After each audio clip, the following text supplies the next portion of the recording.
रघुपति राघव राजा राम, पतित पावन सीताराम। ईश्वर अल्लाह तेरो नाम, सबको सन्मति दे भगवान। डियर स्टूडेंट्स, स्वागत है आपका अपने YouTube चैनल मनोहारी मैथ्स में। कुछ बच्चों का रिक्वेस्ट था कि सर अवकलन के चैप्टर से भी कुछ वीडियो डालिए, तो उन्हीं बातों का अनुसरण करते हुए आज कक्षा 12 अवकलन महत्वपूर्ण सूत्रों के साथ इस वीडियो की शुरुआत की जा रही है। इससे पहले आप सभी लोगों को आज 2 अक्टूबर गांधी जयंती की हार्दिक शुभकामनाएं। तो अवकलन चैप्टर पढ़ने से पहले उसमें कुछ महत्वपूर्ण सूत्रों को हम ध्यान कर लेते हैं, तो हमें उन सूत्र तो तैयार हो ही जाते हैं, बहुत सारे उन सूत्रों पर आधारित जो सवाल बनते हैं उनके फॉर्मेट भी तैयार हो जाते हैं। तो आइए देखते हैं प्रारंभ में कौन कौन से सूत्र हैं जिनको हमें कंठस्थ करना पड़ता है और जिनको आधार मान करके हम दिए हुए फलनों का अवकलन करते हैं। तो यहाँ किसी दिए हुए फलन का अवकलन यक्ष के सापेक्ष। अब यक्ष क्या है? यक्ष है स्वतंत्र चर। जैसे मान लीजिए कि y बराबर एफ एक्स है, y बराबर एफ एक्स कोई फलन है, तो यक्ष के मान में परिवर्तन करने से y के मान में परिवर्तन हो जाता है। और यक्ष का परिवर्तन जो है हम अपने मन से कर लेते हैं, इसलिए यक्ष को स्वतंत्र चर कहते हैं। और यक्ष के भिन्न भिन्न मान भरने पर y का भिन्न भिन्न मान प्राप्त होता है, इसलिए y एक डिपेंडेंट क्वांटिटी है। वो किस पर डिपेंड करती है? यक्ष की वैल्यू पर डिपेंड करती है, इसलिए यक्ष को स्वतंत्र चर कहा गया है और y को परतंत्र चर कहा गया है। तो अवकलन क्या है, डिफरेंशिएशन क्या है? एक बड़ा सिंपल सा परिभाषा कि स्वतंत्र चर के सापेक्ष परतंत्र चर में हुए परिवर्तन की दर को अवकलन कह लेते हैं और उसको कहते हैं ddx ऑफ y बराबर, इसको कहते हैं ddx ऑफ fx।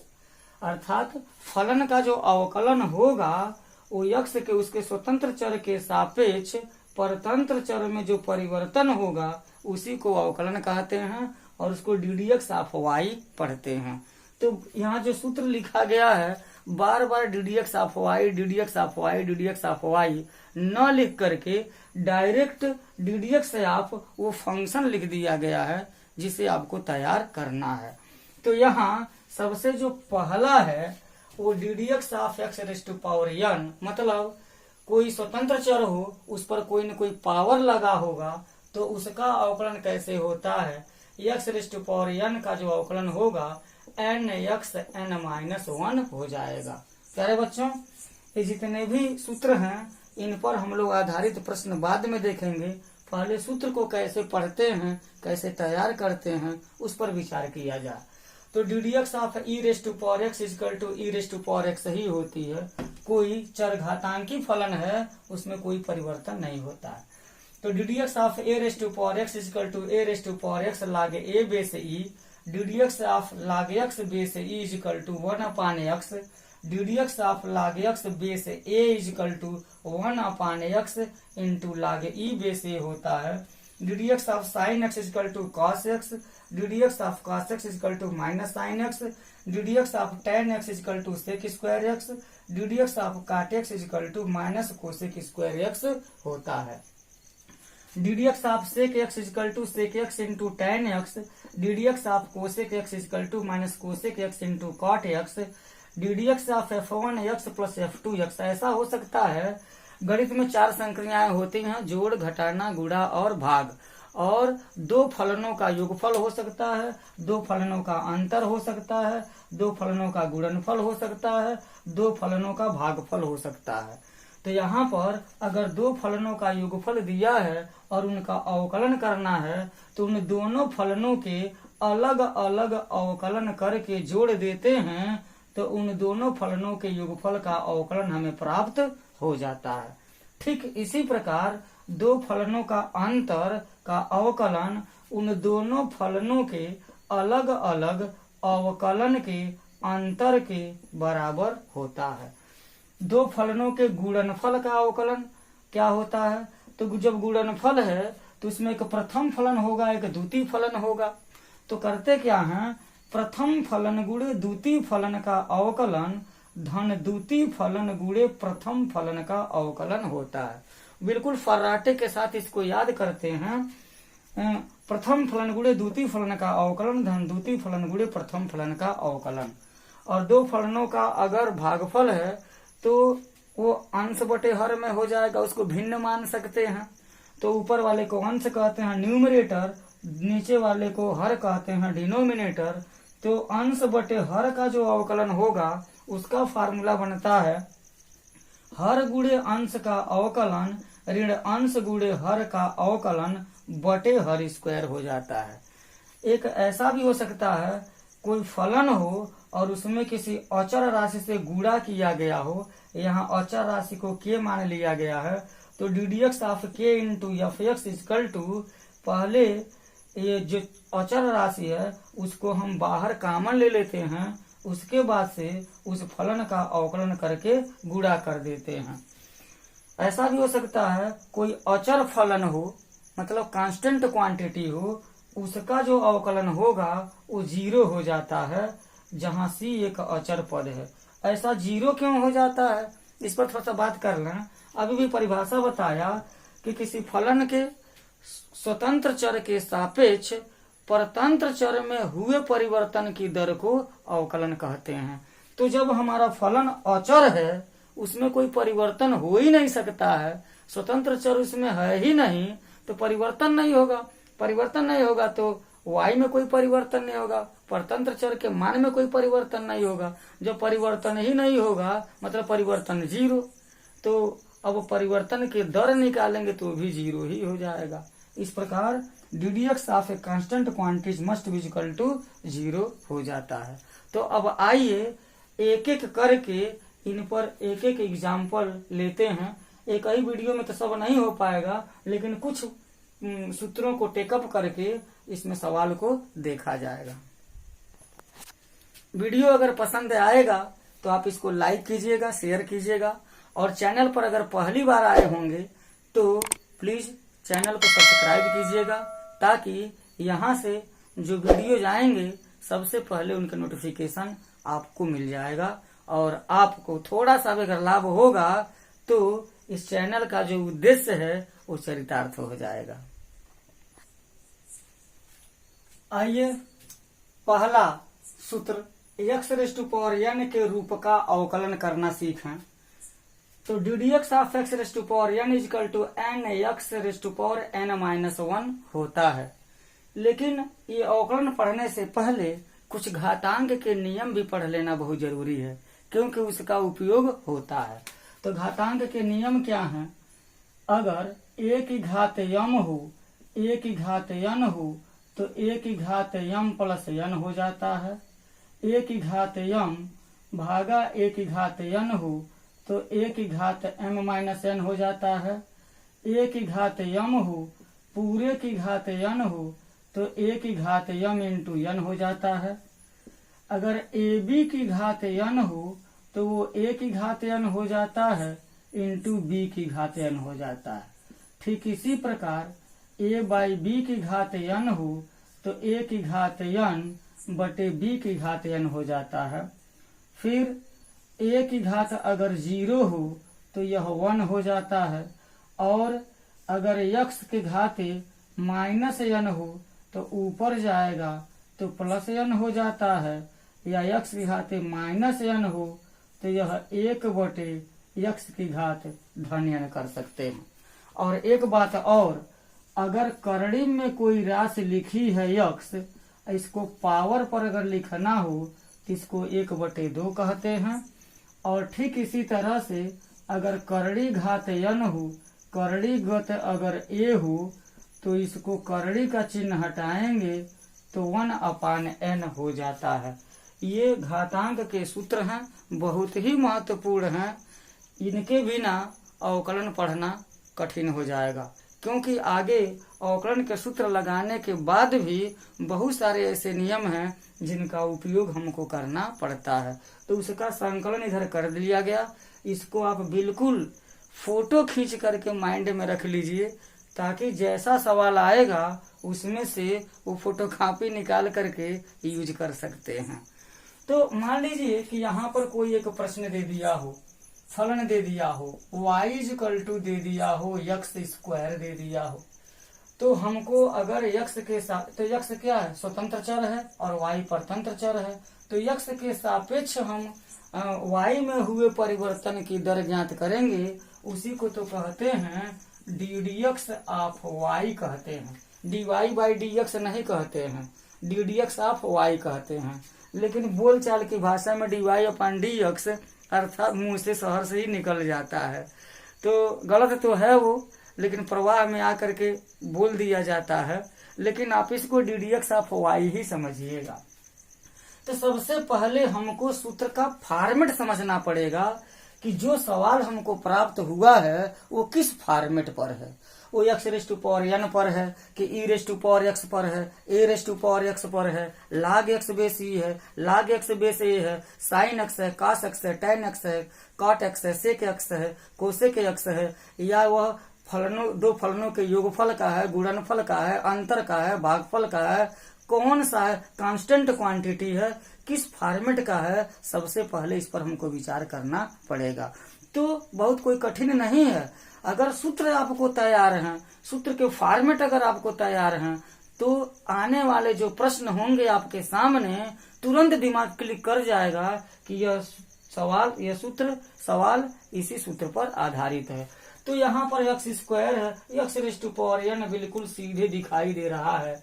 तो ये क्या हो जाता है, फार्मूला होता है, यहाँ लिखा है x⁴n nxn-1। तो यहाँ पर क्या हो जाएगा, 2 × x × 2 - 1। मुंह से सूत्र बोलेंगे और हाथ से सवाल लिखेंगे, x⁴n nxn-1, और ये बराबर हो जाएगा 2। x 2 में से 1 घटाएंगे तो 1 होगा, और 1 को लिखते नहीं हैं, समझ लेते हैं, बस यही आंसर हो गया हमारा।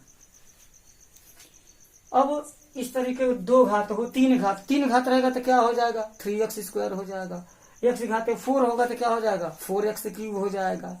x घात 5 रहेगा तो क्या हो जाएगा, 5x⁴ हो जाएगा। अर्थात जो घातांक है उसको गुणांक बना देंगे और चर की जो घात है घातांक में से 1 कम कर देंगे, अवकलन हमको तैयार हो जाएगा।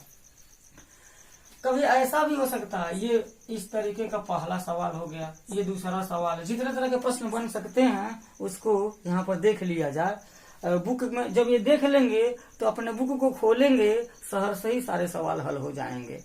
तो यहाँ ऐसा भी हो सकता है, पूर्णांक है भिन्न हो सकता है। मानिए कि y बराबर x⁵ 5/7 है, तो ये क्या हो जाएगा, यहाँ हो जाएगा ddx ऑफ y = x⁴n के फॉर्मेट का है, तो क्या हो जाएगा, nxn-1 हो जाएगा, बराबर क्या हो जाएगा, 5/7। x⁴ जब घटाएंगे तो 5 - 7/7 हो जाएगा, और ये हो जाएगा 5/7 x⁻² -2/7 हो जाएगा। इतना आ गया। और किसी भी चर का जो पावर है अगर ऋणात्मक में आ गया है तो उसको धनात्मक बना लिया जाता है। आइए देखिए, अभी जो यहाँ घातांक के रूल लिखे गए हैं उसका उपयोग होने वाला है। x घाते ऋण यानी लिखा ऋणात्मक घात है, अगर इसको व्युत्क्रम कर देंगे, अपोजिट कर देंगे, रेसिप्रोकल कर देंगे, उल्टा कर देंगे, तो क्या हो जाएगा, 1/x घाते धन n हो जाएगा। तो ठीक इसी तरीके से यहाँ पर 5/7 x के घाते, x घाते नहीं हो जाएगा, बटे लिख देंगे और बटे हो जाएगा, तो x घाते 2/7 हो जाएगा। ये हमारा आंसर हो जाएगा। तीसरा जो प्रश्न है बहुत ही महत्वपूर्ण ऐसा हो सकता है, मान ऋणात्मक घात ही दे दिया हो तो क्या करेंगे। धनात्मक दिया था, घटा अवकलन करने के बाद से ऋणात्मक आ गया था, अगर मान लीजिए कि ऋणात्मक ही दे दिया, घाते ऋण 4 दे दिया गया है तो क्या करेंगे, कोई परिवर्तन नहीं, बस वही हो जाएगा D D X of Y equal to N X N minus 1 N X N minus 1 X to power N बराबर एन एक्स एन माइनस 1 बिल्कुल सिमिलर है। उसी अगर ये तैयार है तो ये कभी हमारा छूटेगा नहीं, लेकिन उसके आगे पीछे इस तरह के सूत्र हमको तैयार होने चाहिए। तो बराबर क्या हो जाएगा, -4 एक्स रेस टू पावर -5 हो जाएगा। फिर वही काम, एक्स की घात ऋणात्मक आ गया तो ऋण 4 गुणे 1 / एक्स घाते 5 हो जाएगा, मतलब ऋण 4 बटे एक्स की घाते n हो जाएगा D D X of Y बराबर। तो इस तरह से ये सवाल हो रहे हैं धीरे धीरे। मैं समझता हूँ कि अब तक जितना बताया गया है आपको समझ में आया होगा। अगर समझ में आ रहा होगा तो प्लीज इस वीडियो को लाइक कीजिए, शेयर कीजिए और चैनल पर पहली बार आए हैं तो जरूर सब्सक्राइब कीजिएगा। अब एक चौथे तरह का प्रश्न देखते हैं, y बराबर करड़ी में यक्स लिखा हो, करड़ी में यक्स, इसको ध्यान से देखिए, करड़ी में यक्स। अब आप कहेंगे कि तो अलग फॉर्मेट हो गया और आप करड़ी वाला कोई सूत्र तो आपने लिखवाया नहीं, तो जो करड़ी में यक्स है इसको यहाँ देखिए ध्यान से। करड़ी में यक्स अगर लिखा है तो बराबर यक्स के घाते 1/2 लिखते हैं, यहाँ कुछ नहीं लिखा, करड़ी घात होती है। तो जिस तरह संख्या पर जो घात लगाई जाती है वैसे करड़ी संख्या पर भी घात लगती है, इसको करड़ी घात कहते हैं। जनरल में यही है, करड़ी घात ए करड़ीगत यक्स कहा गया है। तो यहाँ अगर कुछ नहीं लिखा है तो यहाँ पर 2 मान ली। सपोज दैट यक्स पर कोई पावर नहीं लिखा तो क्या मानते हैं, 1 मानते हैं। अगर मान लीजिए कि यक्स का कोई गुणांक नहीं लिखा है तो क्या मानते हैं, 1 मानते हैं।